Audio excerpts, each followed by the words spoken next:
Hello everyone, this is Benjamin T. Collier, also known as Poison Darth Frog, here for my first ever wishlist video for this channel. Feels crazy that I haven't done one of these before, given I started this channel back at the tail end of 2019. I've mentioned things here and there, but never done a video dedicated to wishlisting. So, trying something new for me today. And I'm probably going to have to do this in two parts because I've got a lot to cover here. So let me just go over the character wish list today and a features wish list for the next video. I was originally going to wait until Alex came out before I did this and just tag this on at the end of doing his World's Tour stuff. But then I realized he wasn't coming out until like the same quarter as Ingrid, who would be marking the beginning of Season 4. So I decided I better do this sooner. So yes, just in case I haven't done the thumbnail properly, this video is my personal wish list for Season 4 of Street Fighter 6. But that's too boring. It's too easy for me to just say what I want for the next season, so to spice it up, I've put some stakes on it. So this video is not simply what do I want to see in Season 4, it's what if 4 is the last season? What if I only get one more season of Street Fighter 6? What then? In other words, what are my absolute must-haves in Street Fighter 6 if only one more season remains? Now, to be clear, I'm not expecting for it to be the last season. Street Fighter 6 is doing very well. Capcom is doing very well. I have every reason to believe there are more seasons to come. This is just an imaginary worst possible case scenario, like, what if Capcom got bought by WB and suddenly everything was cancelled? Again, just to spice things up. Because here's the thing, Street Fighter 6 has a special place in my heart as fighting games go. Street Fighter 6 does things that no Street Fighter game has done before, and given the tendencies of fighting franchises, may never do again, even if they did it very well and everybody loves it. So there are extra stakes here. Whichever characters get added to Street Fighter 6 have opportunities that have never existed before, and may never exist again. If you don't know, I am talking of course about World's Tour mode, and the ability for the player to learn from these characters personally, and adapt their styles and individual special moves into their own customized fighter. And so, if this is the last opportunity any characters have to get in on that, what are my absolute must-haves? Now, some of these I've mentioned already in past videos, and given that this is the official wishlist video, I'll mention them again here. But I'll try not to harp on it anymore after this, just because, like, I've done it already. But yeah, number one must-have for me is Vega. Thinking about how his style and his special moves could be incorporated into a custom fighter has me very interested. I've seen how weapon-based special attacks work in this game when you're not using that weapon for your base fighting style. And the idea of these Wolverine-like claws just appearing on your character mid-fight sounds cool to me. Now, taking a look at the DLC so far, there is an established pattern of them adding one Street Fighter 2 boss per season. And so odds are, in Season 4, we are getting either Vega or Balrog. And given that the pattern seems to be going backwards in order of when or how you fight them, it seems likely that Vega is next.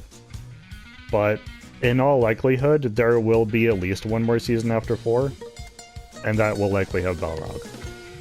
But again, this video is a what-if scenario. If I had to pick one or the other, or both and sacrifice another pick, I'd go with Vega. And for the number 2 fighter spot on my wish list, Fei Long. I am a sucker for Bruce Lee and Bruce Lee ripoffs, no matter how good or bad they are. Put someone even remotely Bruce Lee-esque in your fighting game and they will likely be one of my favorites. If they have the mannerisms down, I love it. And in a genre with many Bruce Lee clones, Fei Long has always stood out to me as the best.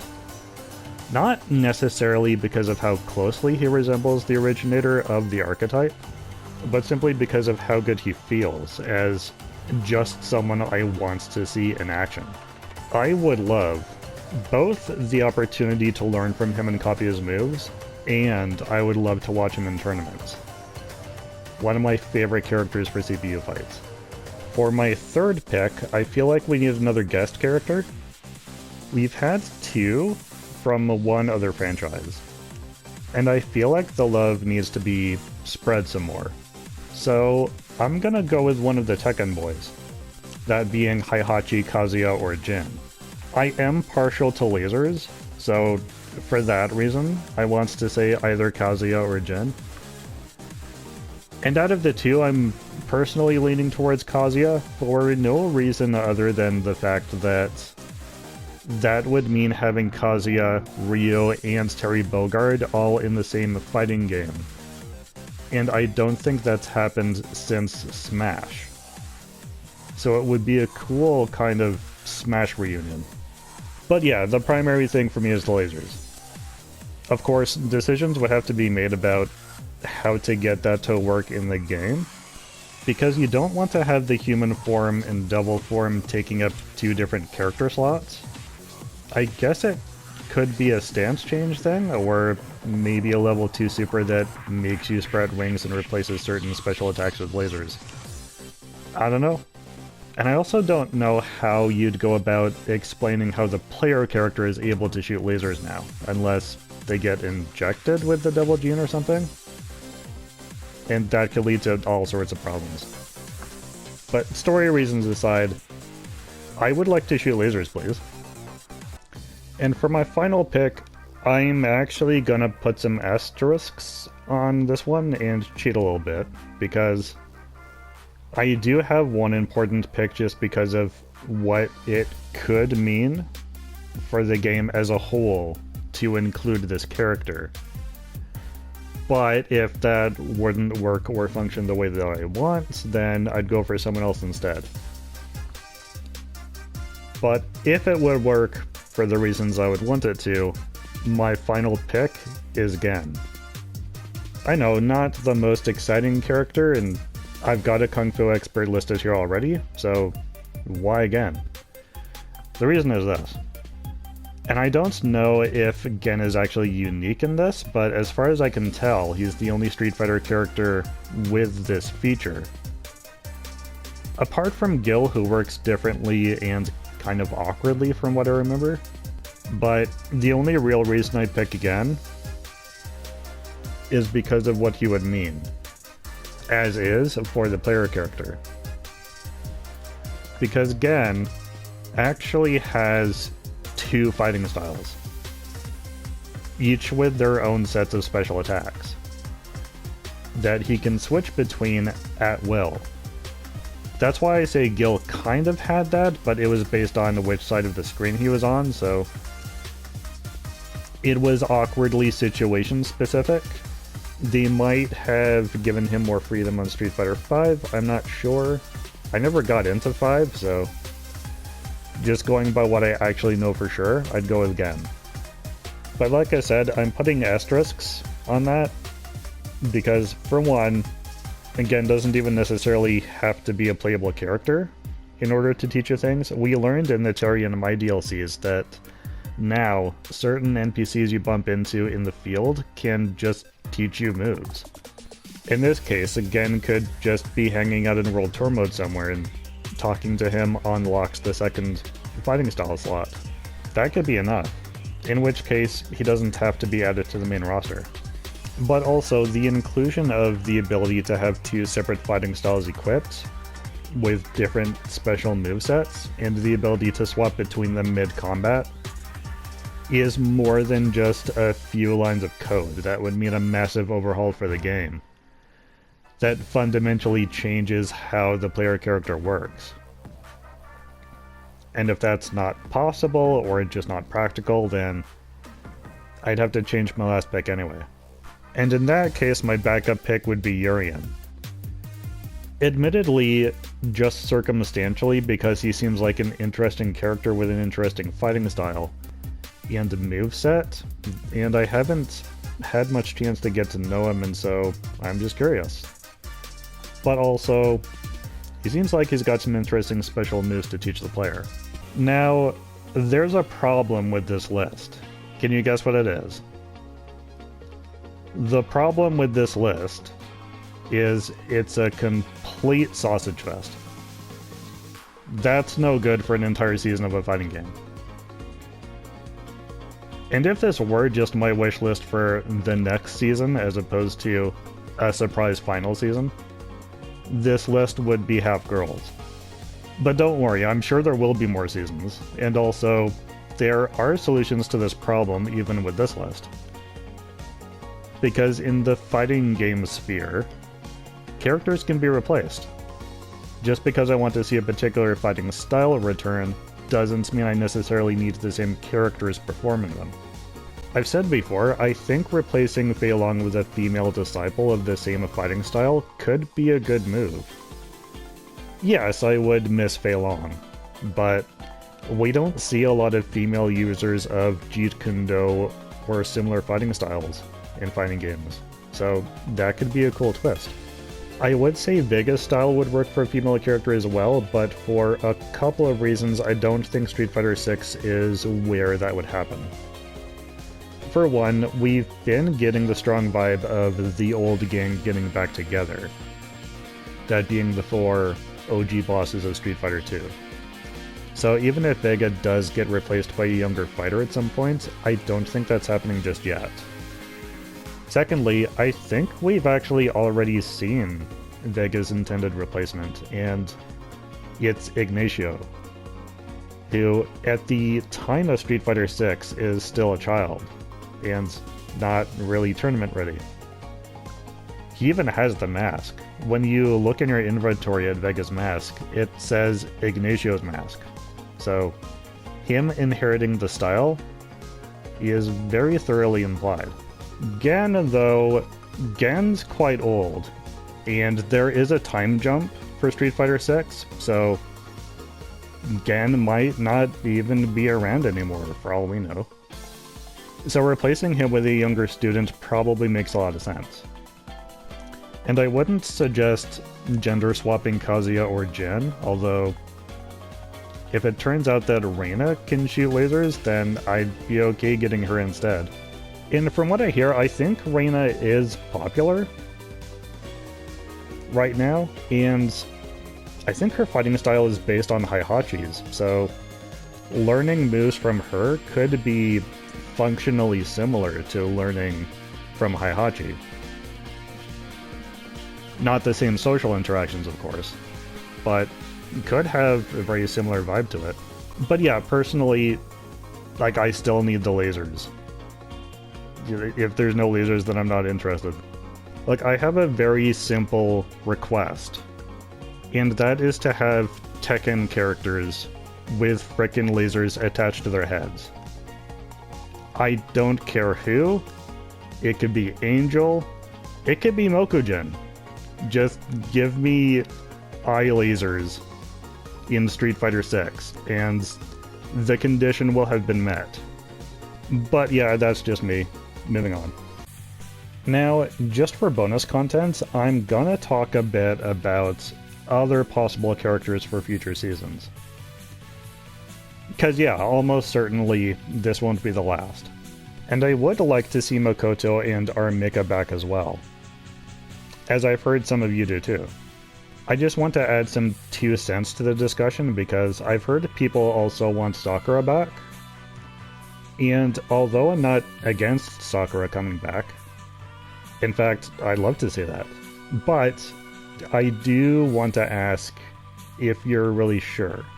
because odds are you won't be getting Sakura as you remember her.